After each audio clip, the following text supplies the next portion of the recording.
Last week I had spoken about a topic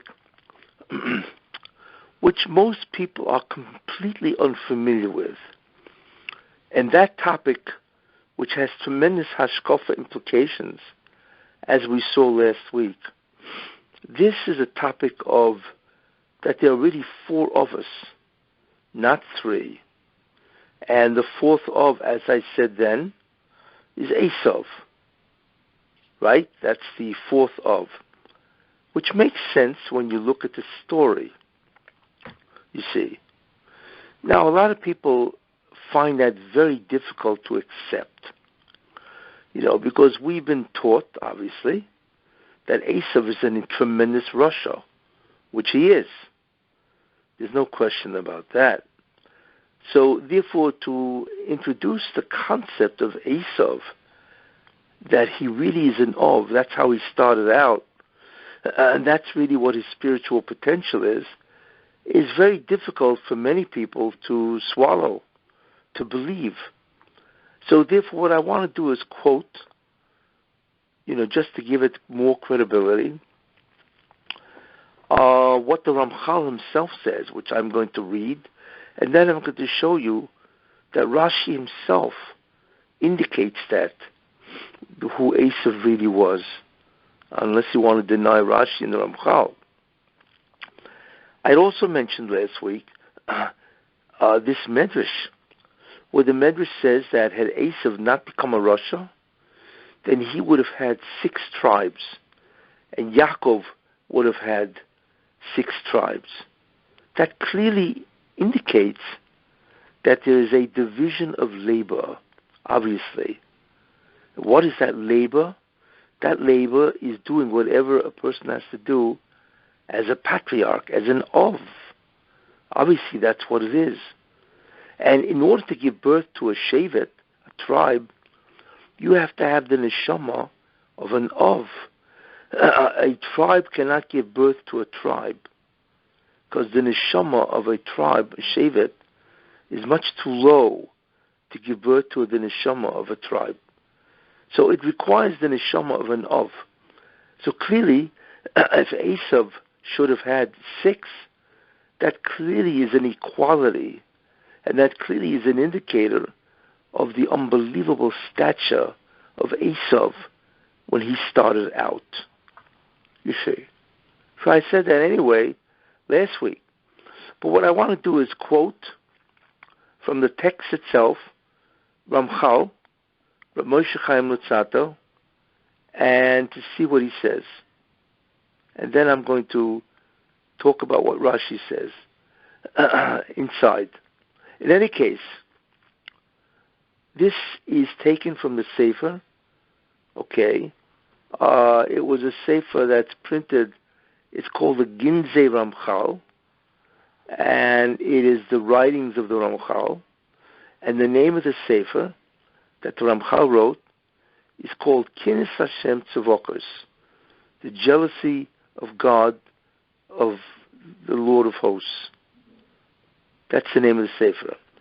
And it's in a section called, it's in the second section, not the first, and the name of the topic is Inyon Esav, the topic of Esav. And I'm going to read it. So you want to deny this, you can deny whatever you want, but you will hear what the Ramchal says. Here goes. Da, no, ki shurish li Esav, that the root of Esav is who he really was. Hoya Borishoina was at first B'Kedusha, in holiness. That's what he says. That originally Esav, the root of Esav, which means Esav, when he was a child, which means when he started out, at first, he was in Kedusha. He was a holy person. And the Ramchal continues, Vahu, and he was, where was he located? Where was his neshama located? In which sphera? So Ramchal says, Vahu, and he was located, Begevuras Teferes Zeranpin. that he was located in Tiferes, which I mentioned.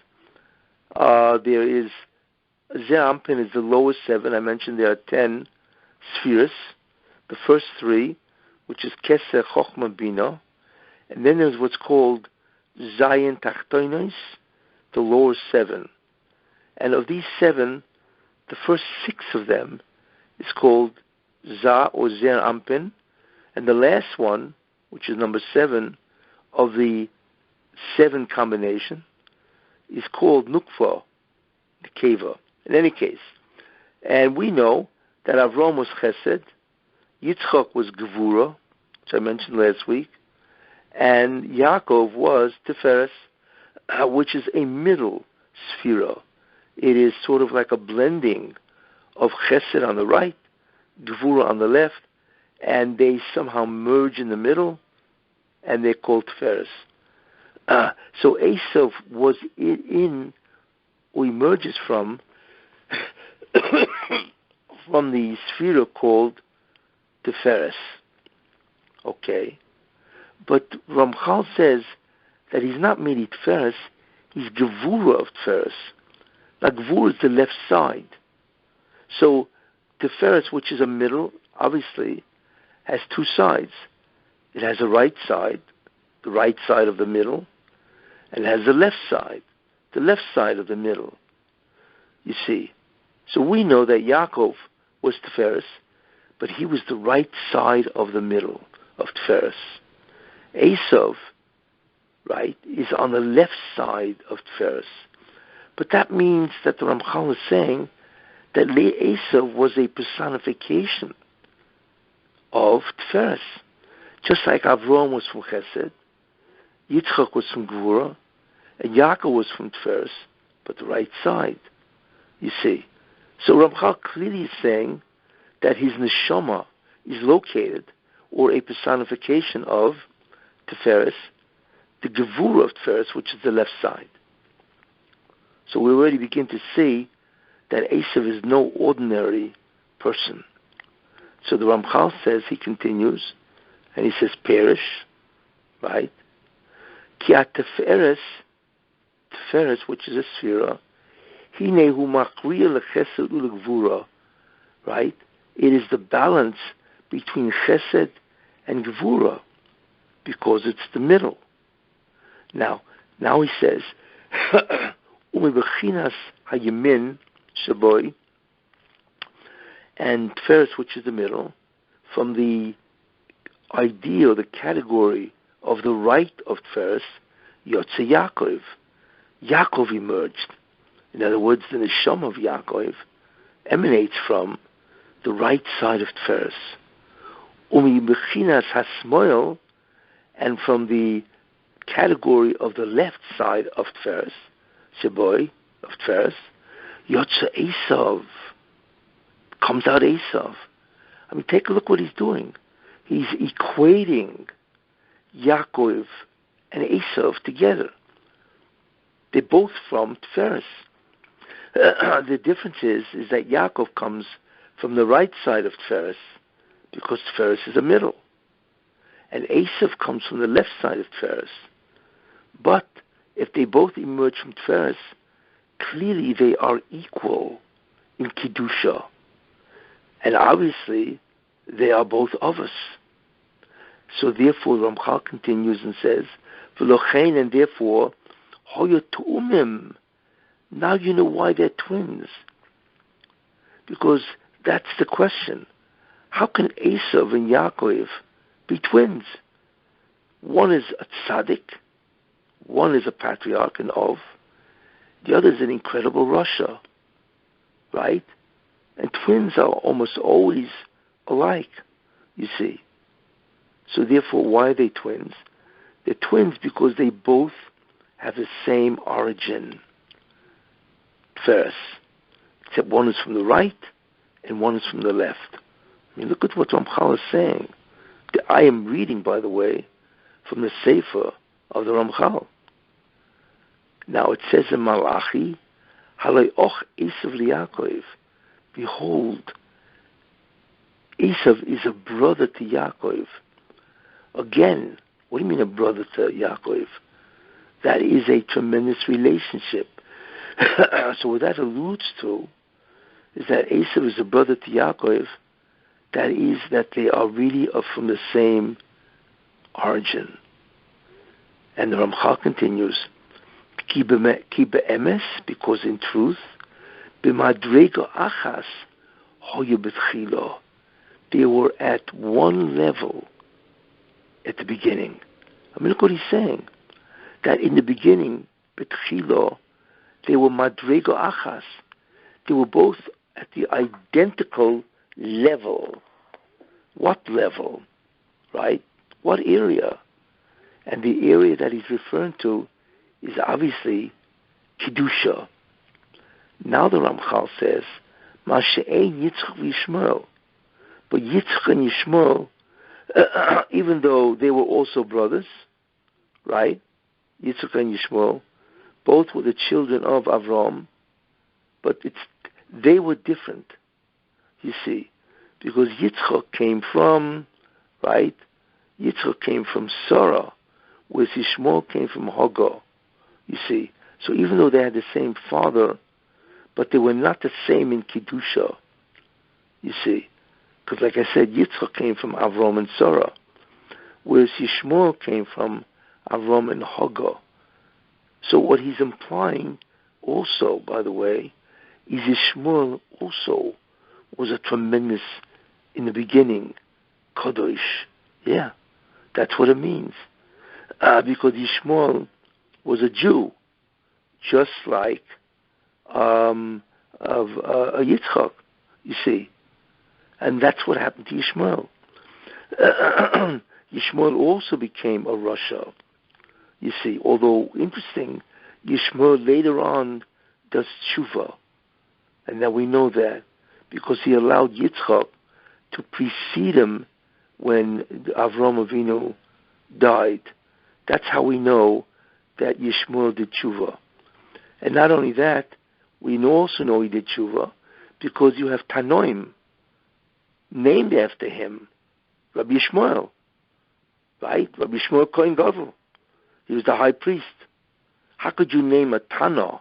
How could you name these type of people, incredible Kedoshim, Tzaddikim, after a Rasha?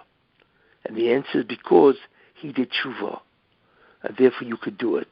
And these are all proofs that Yishmael's origin was also in Kedusha, but it wasn't as great as Yaakov and Esav. Yaakov and Esav both are true of us, whereas Yitzchak and Yishmael are not. Although I must say, Yishmael also had a tremendous task of Kedusha, you see, and he says it's the Chidah. In fact, if you take a look at the children of Yishmael, you know, in the Parsha of Yishmael, when it says Yishmael's children were, you'll see that there are 12.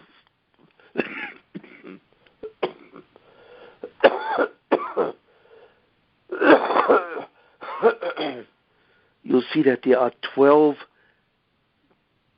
children of Yishmael. Why? Because since Yishmael was also similar to an Av, although he was not an Av, like I said, but since he was similar, therefore he also had to have 12 tribes, you see, which is interesting. The Chidah says this. But in any case, so these people are not ordinary people. So he's saying, therefore, that even Yitzchak and Yishmael are holy. Yishmael is obviously not like Yitzchak. However, Yaakov and Esav, they are equal at the origin, at the beginning, when they were born. The Tovin, now the Ramchal continues, the Tovin, and you need to understand, Shekam Esav, Hoya Yochel is Kodosh. It's incredible what he's saying. And you need to understand that Esav also could have been Kodosh, you see. He also could have been incredibly holy. V'yihu shneim, and both of them would have been, he continues, Bonim Tovim Hashem, good children to God. That's what he's saying. So what he's saying is that they're equal. Esav could have been a Kodesh, holy, and then he and Yaakov together would have been holy children to God. You see. Now, so, all this stuff is completely innovative and revolutionary. But listen, this is Ramchal.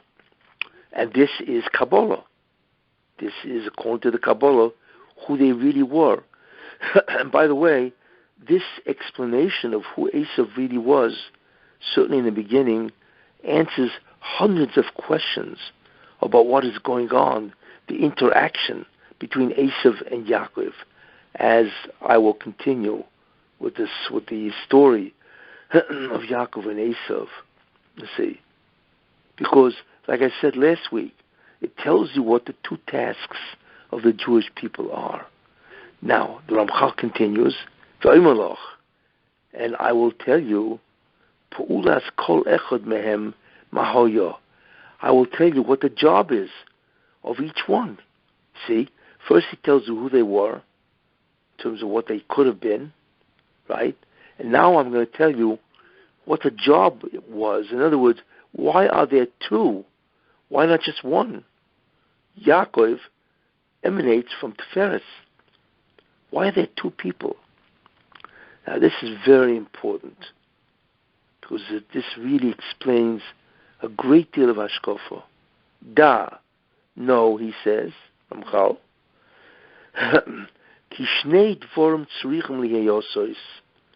there has to be two things done. And when both things are done, they constitute the true tikkun of the Bria. And this is basic, that there are two fundamental jobs that have to be done. And together they form the tikkun. One without the other, half the tikkun is missing. Now, what is it? Echad, the first, is tikkun hakidusha, is to rectify holiness, besoid hispashtus madregoseho, right?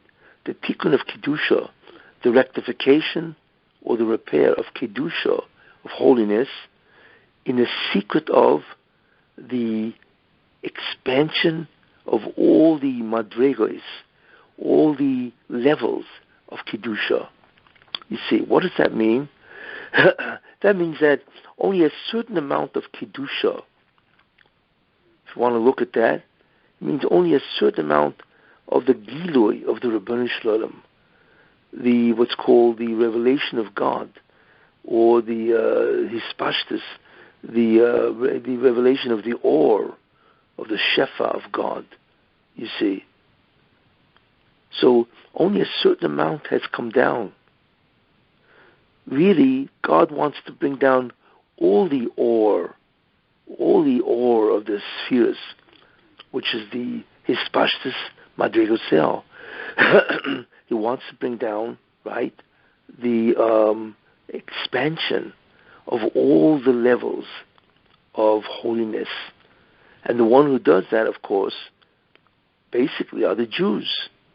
So that's the first contribution to Tikkun, is to bring down the totality of all the levels of holiness, which really is the levels of all the light, the ore of the spheres, which we know is exactly what's going to happen in the Messianic era. That is the Tikkun. All of a sudden, all the levels of holiness are brought down to this world through the avodah, through the work of the Jews for 4,000 years. Because this is the Tikkun. Hispashtis Kiddusha, B'chol Madregoseho. That is the correct phrase.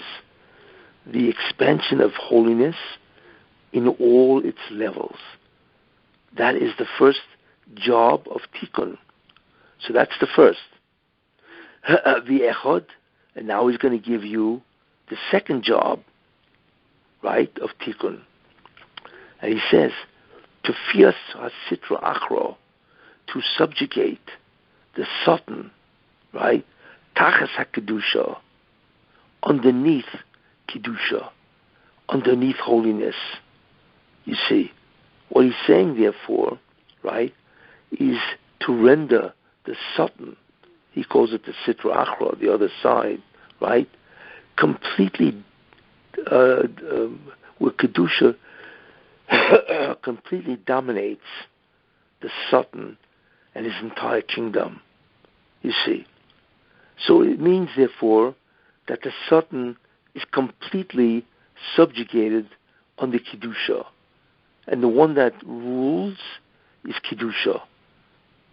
So that tikkun, right, is a tikkun of the entity called the Satan. So this tells you, right, that there are two jobs. These are fundamental ideas. One job, which is tikkun, is to expand all the levels of holiness throughout the entire creation. The second level, or the second job of tikkun, right, is to dominate, subjugate the Satan underneath all the levels of Kedusha, where the Satan has absolutely no say whatsoever in diverting a person away from holiness. You see, these are the two jobs of avodah or tikkun. Now, these are the jobs. But what refers to Yaakov and Esav? So he continues.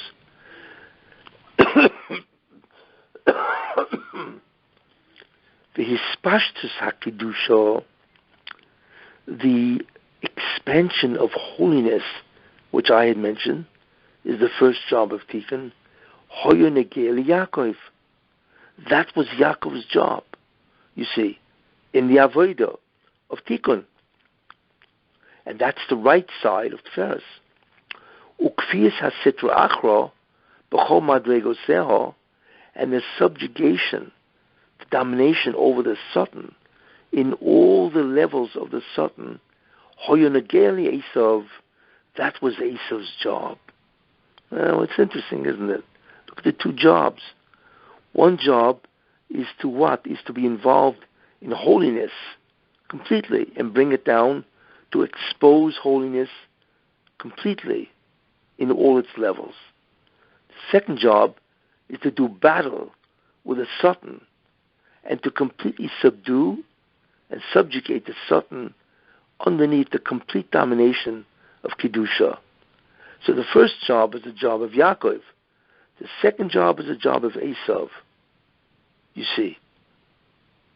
And that's really the whole job of tikkun. You see. And therefore Yaakov and Esav, each one is given the task of one of these things.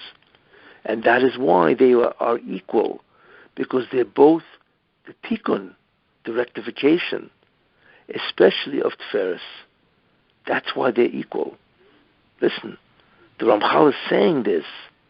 You see, this is not a drasha. He's saying this as a fact, which we will see. Ube'emes shelo yochel zeh. You see, now he says a very interesting thing, and he's now referring to Esav. How in the world can Esav do this? So he says, Ube'emes, in truth, shelo yochel zeh. No, nobody could do this. You can't subjugate the Satan under all the levels of Kedusha. How you do that? Very important idea.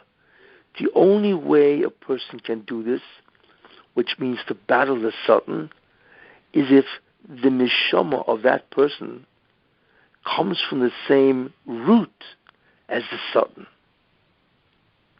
That's what he says. Only one who comes out or emerges from the shirish of evil. You see, it's almost like in order to do battle with something, you must be of the same stock, and then you could destroy it. So therefore, what comes out, right, that is how you can destroy the Satan. And we now understand, which I will elaborate on, how Esav could do this. Esav's neshama in the left side of Tiferes, which is Gvura, you see, emerged from the same shirish, root, as where the Satan emerged. And therefore, since they were sort of like joined at the hip, if you want to use that expression, Esav could destroy the Satan if he remains righteous. You see, that's how he can do it, because he emerges from the same root. And by the way, that's a very important idea. That's why you find later on, when Yaakov fights the Malach, later on we see that, right? Right? Who is that Malach? So Rashi says that Malach who Yaakov fought was Sarai Shel Esav. That was the angel of Esav. Who is that? That is the Satan himself. Yeah, Rashi says that. It's amazing. How could Yaakov fight? Why, or rather, why is this the Malach of Esav? He's a Satan. And the answer is, he's the Malach of Esav because Esav and the Satan are joined at the hip, so to speak. This is the Malach of Esav because they both, the Satan and Esav, emanate from the same shirish, root. So therefore, Esav is joined to the Satan. So therefore, either the Esav destroys the Satan, because he now can destroy the root itself of evil, because his neshama is from that, you see, or the Satan will take him over, you see. In other words, what the Rebbe wants is Esav to destroy the shirish of evil and its place in Kedusha, because evil also emanates from holiness, from divine force. So therefore, since Esav has a neshama from the shirish itself, Esav has to destroy the shirish of evil, right, of which he is connected to. That is why Yaakov fought Esav's malach. That's why the malach was Esav's malach, because they both emanated from the same source in Kedusha. But at the root, the problem was Esav, we know by then, became a tremendous rasha. So therefore, instead of Esav destroying the Satan, which is the root of evil, the Satan now dominates Esav. You see? And the Satan becomes the malach of Esav. We now understand what happened and why Yaakov was fighting the Satan, who is described as the malach of Esav, Sarai Shel Esav. You see? Very beautiful understanding of what's going on, you see. In any case, we now understand something very important. We understand what?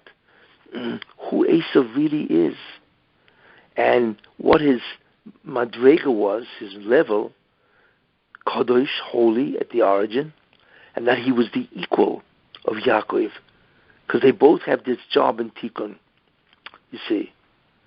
So now he continues and says, Kach, therefore, sheyeh lefi hischada ma'ores lezeo inyan. Why is Esav have to be in shirish of evil? You see, because he has to destroy the root of evil. So therefore he has to be connected to the root of evil, and therefore he has to emanate from the same place. You see. So ayadei, through sheteitze nishmotzoi, that his neshama, Esav's neshama, should go out of min hamakom hazeh, from this place, which is the root of evil, right? Sheboi bo kol hasitra achro, because in that root where the Satan is located, that is the origin of the Satan with all his levels of evil. And therefore, he also has to come from that place, you see. Likonei tachas hakedusha, to be able to machnia, you see, to subjugate, right, under all the levels of holiness. You see. And then the Ramchal says, V'yini ha-sitra achra, and the Satan atzma, the Satan himself is mischalekes l'shtei bechinas. He also is divided the Satan, in two areas or categories. Yeminu Smoil. The Satan has a right side and he has a left side. Besoid Mitzrayim v'Ashur. So Ramchal calls the two nations, Egypt and Assyria, as the nations that represent the right and left side of the Satan. You see. Ach Makom Ach Nos L'Kedusha. But the place, you see, where the Satan has to be subjugated to the holiness,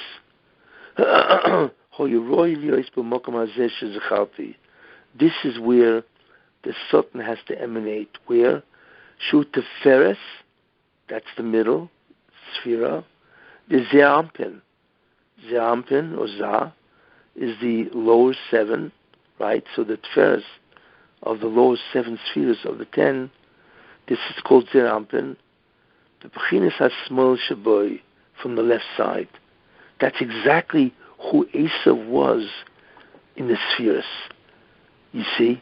So the Ramchal is not only telling us who Esav is, but he's locating Esav and Yaakov exactly in the spheres, and he's describing the exact avodah, you see, of both of these people.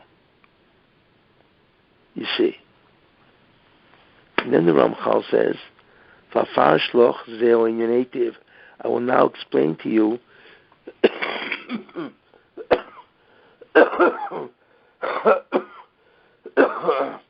I will now explain to you this topic well. And you will see incredible wisdom. Sida Marochos, the order or the arrangement or the structure of creation. Asher Sida Hamatzah Baruch Hu, that the Bonsham, the Emanator, created. You see,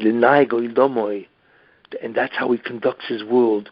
The Machshova Amuka, you see, with unbelievable thought. You see. In any case, this is what the Ramchal says, which is fascinating, when he's describing Esav. Now we know what happened, and that's the tragedy. Esav failed. Instead of subduing, right, the Sitra Achra, and his neshama emerges from the same place in the spheres that the neshama, if you want to use that word, I hate to use that word, where the entity of the Satan also emanates. So instead of destroying the Satan, because really it was within his power, he fell. The Satan was able to convince him to sin, right? And as a result of that, of course, Asa became a Rasha, and therefore his entire task, which is to subjugate evil under all the levels of holiness, dissolved. That's really what the story is of Esav. Now, I want to read to you, in the Torah itself, we see this. For those who are doubting, besides having heard the Ramchal, I'm now going to read its Parshas Chukas, right? That's where I am, in Sefer Bamidbar. And it's after the Chukas, the Por Aduma, I think in the 4th Aliyah. Okay? It is Perek Chof, the 20th chapter, Pasuk 14. And it says there, right? 14. Vayishlach Moshe, and Moshe sent Malachim, messengers, right? Mikodesh, from Kodesh, which is where they were at, and Melech Edom, to the king of Edom. You see, what did it say? What did the message say? Koyama Ochicho Yisrael. Thus says your brother Israel. Now he's talking to the king of Edom. And we know the father of Edom is Esav. So Moshe wants to send a message to the king of Edom, basically because he wants to cross over their land. Because Esav had Har Seir, which is in the south of Israel, and since they were in the what do you call it, the peninsula, Sinai Peninsula, right? He wanted to cross over the southern part of Israel. In any case, so he sends messengers to the kingdom of Edom, and he says the following: "Thus says your brother Israel." You see, he's actually describing the relationship between the Jewish people and Edom. So he says, "Ati yodato," you know, as kol atlo, all the difficulties and travails, Hashem etzaso osnu, that found us. You see, and vayedu avasenu mitzrayimo, and our forefathers went to Egypt. Vanesha b'mitzrayim yom rabim, and we dwelt in Egypt many, many days. Of course, it means 230 years. Vayareu lonu mitzrayim, right? V'avasenu, and they were very bad to us. And then we screamed to God, and he heard our voice, and he sent an angel to take us out of Egypt, you see. And he said, V'hinei, and now, anachnu, we are now Kodesh, we are in Kodesh, Iksei Gvulecha, we are in Kodesh, or the section, which is at the edge of your borders. Nabrano Piatzecho, please, let us go cross your land. We won't go into the fields, we're not going to touch the vineyards. We won't drink anything. In other words, we're not going to touch anything. All we want to do is go through your land, not harm anything, not even use any, the vineyards or anything. We just want to have passage through your land. This is what Moshe Rabbeinu says. And of course, Edom said no. Edom said no, we don't want to do it. And then, of course, they came out with a whole army to stop Israel from going through their land. So therefore they had to go further south, and then east, and so on. Fine. This is the Parsha in the Torah.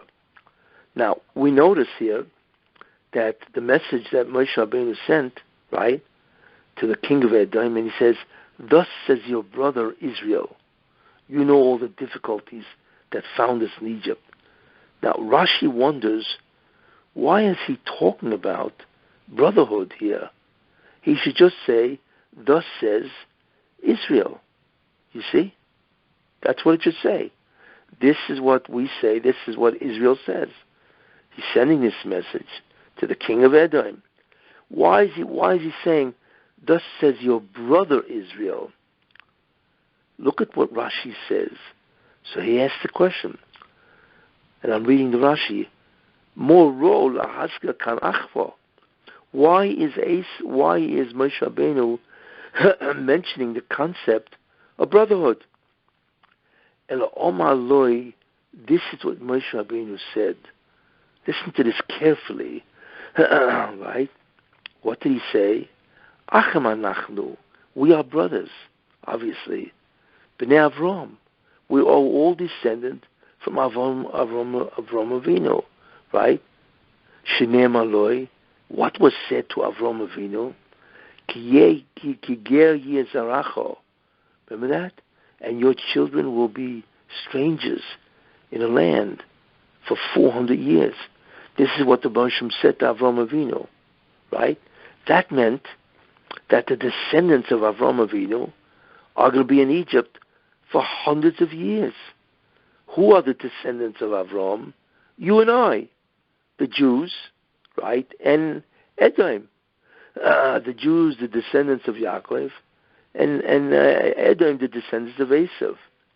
And here's what he says, Moshe says, V'al shenenu hoya oisen achoiv, and on both of us was this obligation, the poroi, to fulfill that prophecy. In other words, he says, right, we're both brothers, and when God said,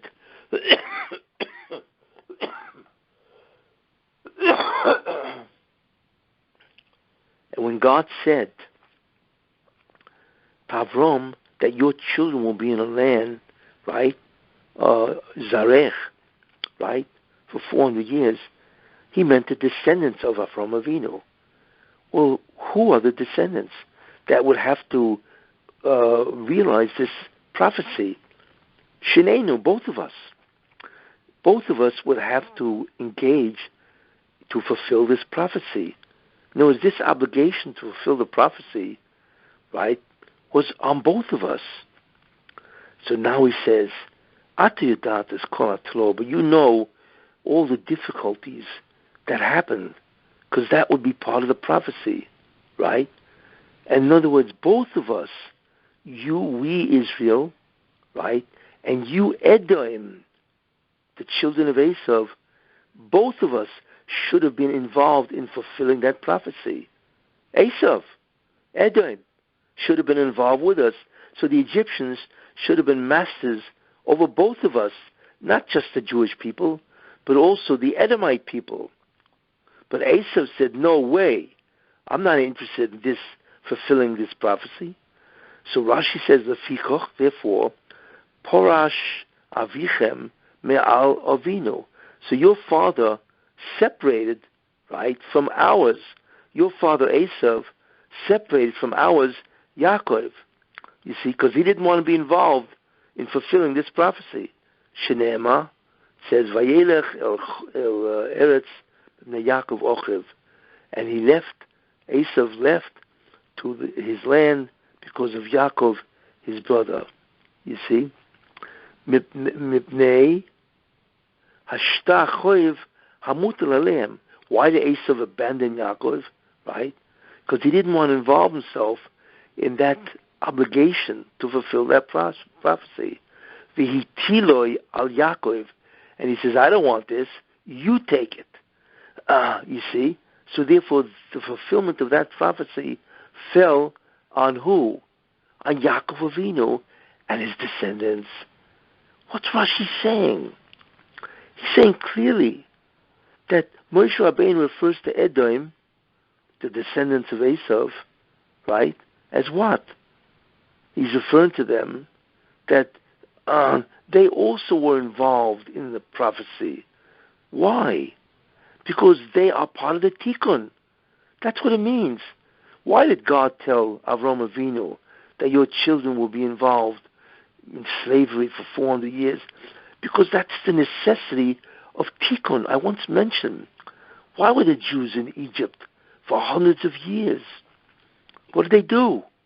And the answer is, because since Avram Avinu took over the job of Tikkun from the nations of the world, then they had to rectify all the sins of all the people before Avram Avinu. Because I mentioned that each nation was able to do Tikkun before Avram Avinu.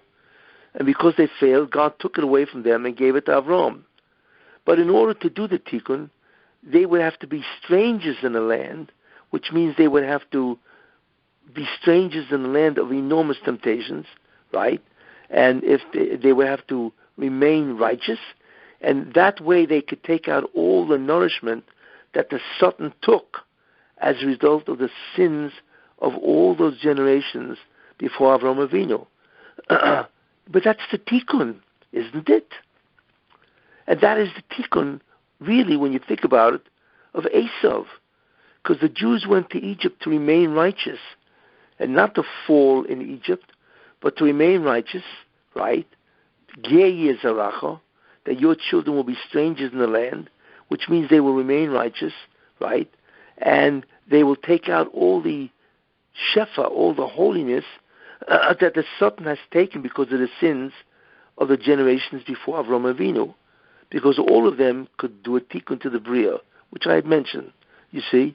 So therefore the Jews went to Egypt because they took on the responsibility of tikkun. In fact, the responsibility of tikkun that the Jews took on is the exact tikkun, right, of Esav. And who was supposed to take on that tikkun? Yaakov, right, and Esav. And that's what he means. Both of our nations, Israel and, right, and Edom, both of us should have been slaves in Egypt, right, and remain righteous. And that would have done the tikkun, you see. And as a result of that, both of us, like I say, would have done the tikkun because the job was for both. So instead, what happened? Esav said, I don't want to be party to this. And he left Yaakov and he said, you do it. So what Moshe Rabbeinu is saying to the king of Edom, he's saying, look, we both had the same job. It was on both of us that God said to Abraham, right, Avram, that your children will be slaves in Egypt, in a land that they don't know for 400 years. But your father threw it on Yaakov, our father. So at least do us a favor, since we took on the job, that you should have shared with us. Because Esav is also part of the tikkun. So at least do us a favor and let us cross your land. That's what the logic of the statement is. Behold, this is what your brother says. In other words, you should let us pass your land. Why? Because we did you a favor. We did the tikkun without you. You should have done it together with us. Why? Because Yaakov and Esav together do the tikkun. Because they're both of us, you see. Instead, what happened? Your father, Esav, threw it on Yaakov and said, I don't want any part of it. So we had to therefore be slaves in Egypt. So at least do us a favor, right? Now that we're coming out of Egypt, and we've suffered so much, and you should have joined us in that tikkun, at least do us a favor, and let us go where? Let us go through your land. It's openly what Rashi says. Both of us had the obligation to do the tikkun, which means to remain gerim, sojourners, strangers in the land, right? And therefore destroy the Satan. That's exactly what the job of Esav is, which was now given to both Yaakov and Esav to do together in Egypt. Why? Because both of them had that tikkun, both of them were of us. Except Esav threw it off him, and he said to Yaakov and his descendants, you do it. You see, there you are. Rashi is saying exactly what the Ramchal says. Isn't that amazing? That both had the job, Yaakov and Esav, and their descendants, the Jews and the Edomites, to do the job or the prophecy of what God said to Avram, because that, at that point in time, was the tikkun, or the job of the Jewish people. You see, there you are. So Rashi even says this. You see, and now we understand the fundamental idea, very important, what the fundamental job of the Jew is, right? To bring down holiness in all its measures, and to expand, right, the domination of holiness over the Satan. And Yaakov has one side, and that's why he was a Yeshiva Holam, which I mentioned last week. Yeshiva Holam, right, where Yaakov dwelled in tents, where he would learn Torah all day, and he was involved in Kedusha, holiness, whereas Esav was an Ish Sodeh. He was a man of the field, which means he would go out into the world and not be susceptible to the temptations of the Satan. You see, he would withstand the temptations, and because he was connected to the root of the Satan, like we said, like I showed you what the Ramchal said, therefore, if he did do that, if he remained righteous, what would happen? He would destroy the Satan at the level of Shurish, at the level of a root soul, which is incredible. So therefore, the only thing left would be what's called the branches. And who would destroy the Satan in terms of all the branches of Tumah? And that is the 12 tribes, you see, and all the people of the 12 tribes. We now understand fundamental ideas. And like I mentioned last week, that is why when you look at Jews, there are Jews that are involved in Kedusha. They are involved in mitzvahs. Let's say they have yeshivas, they're Rosh Yeshivas, they give shiurim, and so on. And then there are Jews that go to work, and they have to remain righteous, even though there's tremendous amount of temptations, you see. These are the two avodas, like the Ramchal said. These are the two tasks that are given to the Jews. But basically what they really are, ultimately, the task of Hispastis Kedusha, to spread holiness throughout, right, is the task of Mashiach ben David. Because that's really what he does. He is the one who brings down all the levels of holiness, you see. Because he does it when the tikkun is complete. And the one who destroys the Satan, you see, right? And he remains righteous. And why it's so difficult is Mashiach ben Yosef. You see, that's why there are two Messiahs. Just like there's Yaakov and Esav, you see. And we will see later that's exactly what it is.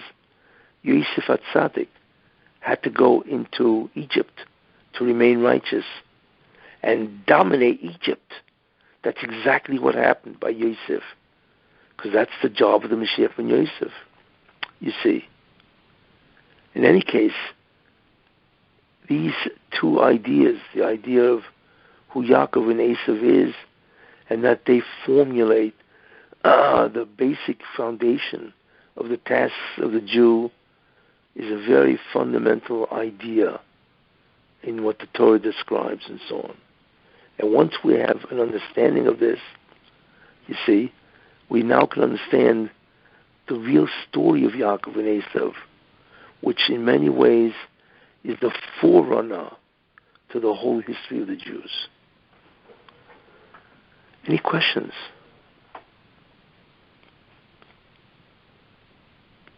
So the only way to get to the root of the Satan, which is the root of Esav. Can you speak louder?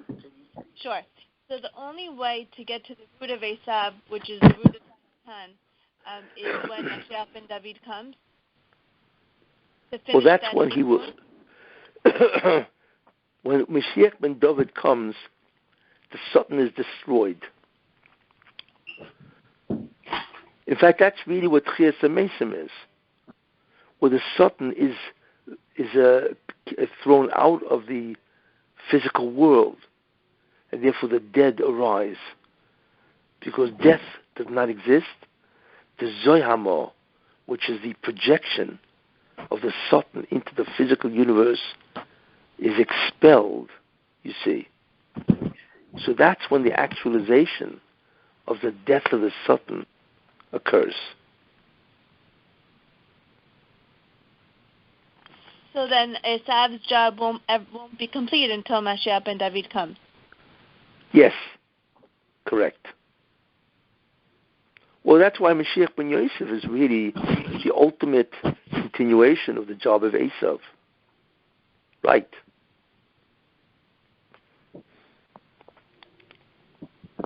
You see. So we need an Esav, somebody from Esav to get rid of the evil. That's what Trump was trying to do. Well, yes, that's a good point, by the way. Trump, I had mentioned, is a messianic figure. Not that he's Mashiach. He's not the Messiah, obviously not. But he is part and parcel of Esav, correct, which I will talk about next week. Exactly. That's who Trump really is. He's part of the task of Esav being restored. Because Esav, in the end, which I will talk about, does tshuva. He repents. And Trump is part of that Esav repenting. He's the Toiv Shebe Esav. He's the good part of Esav. Not that he's perfect. Obviously he's not. And of course he has many flaws. But the overall job of Trump is to battle evil, which of course is the Democratic Party, the progressives, the liberals, because they obviously are tremendously evil in so many different ways. You know, it's not just anti-Semitism, it's anti-God, they're against religion, and so on, you know. But in any case, that is the point. That's what Trump did, to restore, not only to get rid of evil, which is to fight the establishment, But another job, of course, was to assist the Jewish people by saying that the land of Israel is the Jewish land, and Jerusalem is theirs, Israel is theirs, the Golan is theirs, and so on. Exactly. That's who Trump really is. He's trying to finish up the job of Esav, the good part of Esav, you see.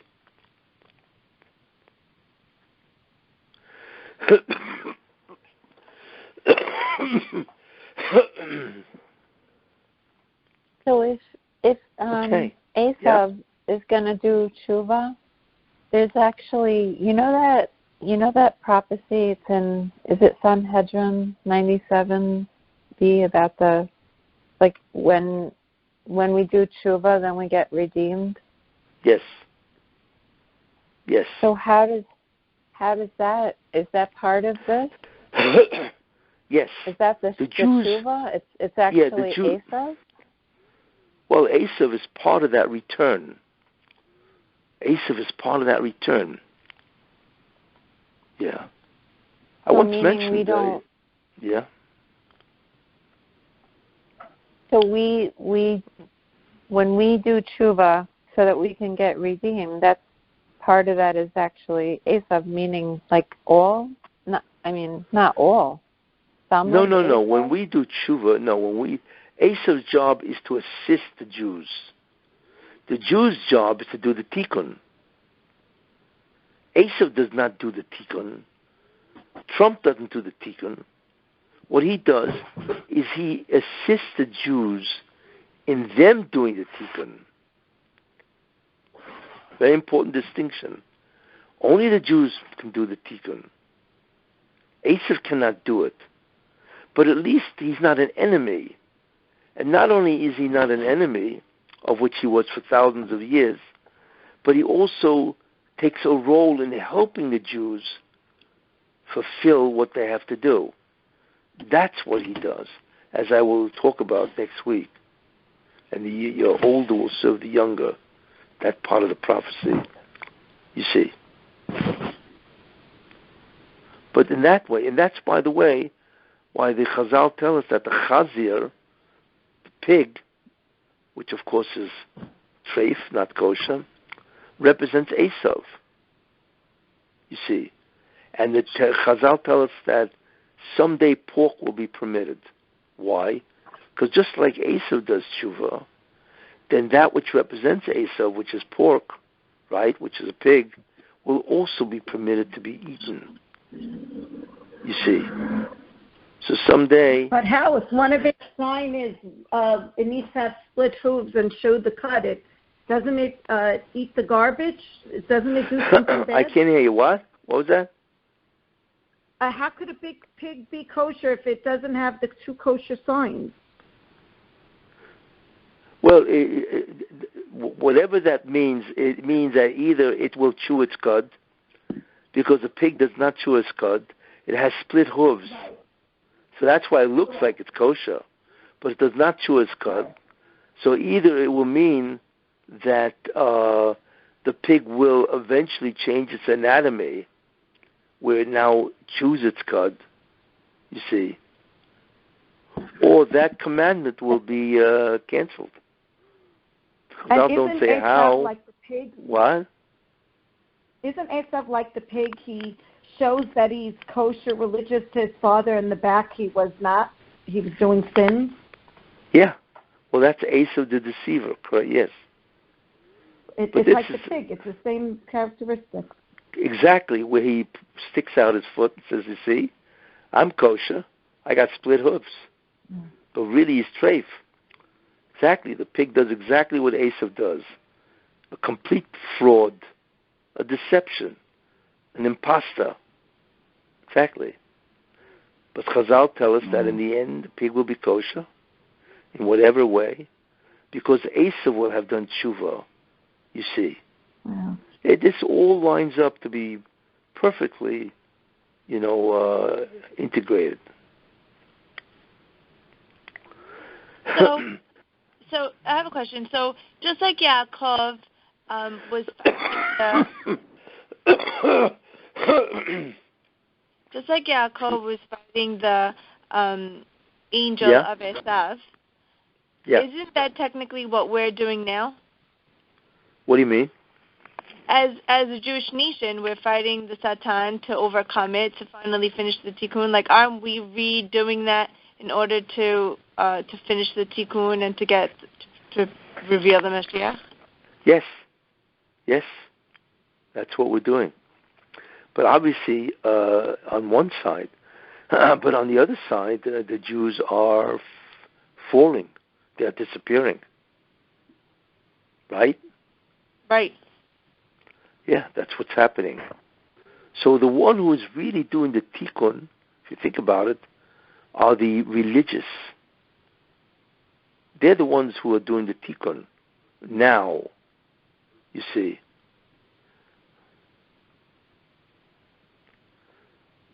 That's who's doing the tikkun. So you feel that by like learning Shemirat Halashon and practicing that, guarding your tongue, that's one of the main ways to fight the Satan and finish this tikkun. Yes? Yes. Yeah. I mentioned was it a week ago, 2 weeks ago.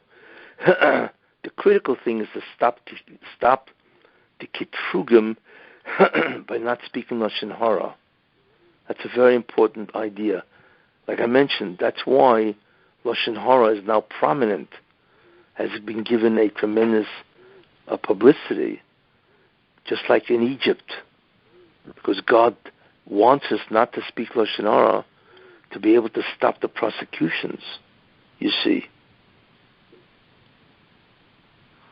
Yeah, sure.